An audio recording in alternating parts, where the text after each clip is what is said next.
आत्ता अजून वास्तविकता ही आहे, की बघा मराठा समाजाचं हे बघा मोर्चे निघाले शांततेनं. त्यानंतर देवेंद्रजी जसे पहिले आहेत, की त्यांनी आरक्षण दिलं. हे टिकवलं. हायकोर्टापर्यंत टिकवलं आम्ही आरक्षण सत्ता असताना आमची. हायकोर्टातही आमचं व्यवस्थित झालं. मग सुप्रीम कोर्टात गेलं आणि सरकार उद्धवजींचं आलं.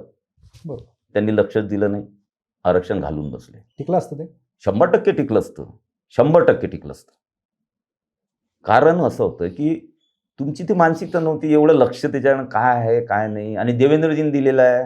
त्यामुळे टिकू का नाही टिकू?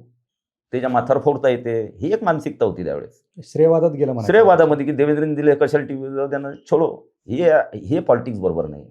त्या सामाजिक प्रश्नाकडे राजकारण दृष्टिकोनातून कधीच आणि देवेंद्र कधीच राजकारणाच्या याच्या पलीकडे त्याचा समाज भावनेचा वेगळा विचार करतात. राजकारणासाठी खूप विषय आहेत आपल्याकडे. बरोबर. आणि मग आज मराठा समाज अशी परिस्थिती झालेली आहे, की ईडब्ल्यूएसचं मोदीजींनी हे आणलं ते सेंट्रलमध्ये पण आरक्षण आहे आणि राज्यामध्ये पण आरक्षण आहे. बरोबर. एससीबीसी कशात आहे? फक्त राज्यासाठी. सेंट्रलच्या कोणत्या याच्यासाठी आरक्षण नाही. ते फक्त याच्यासाठी आहे. ओबीसीचं दोन्हीकडे. बरोबर. मग आता त्यानंतर हे झाल्यानंतर मग एससीबीसी आलं. मग ते टिकलं नाही. मग नंतर आता हे आंदोलन चालू होतं रांगे पाटील साहेबांचं. तिथून ते झालं, की आम्हाला ओबीसीत पाहिजे. पण सगळ्या पक्षांची मानसिकता आणि सगळ्यांचे विचार एकत्र काय ओबीसीत सरसकट देता येत नाही. या आंदोलनाचा एक फायदा झाला,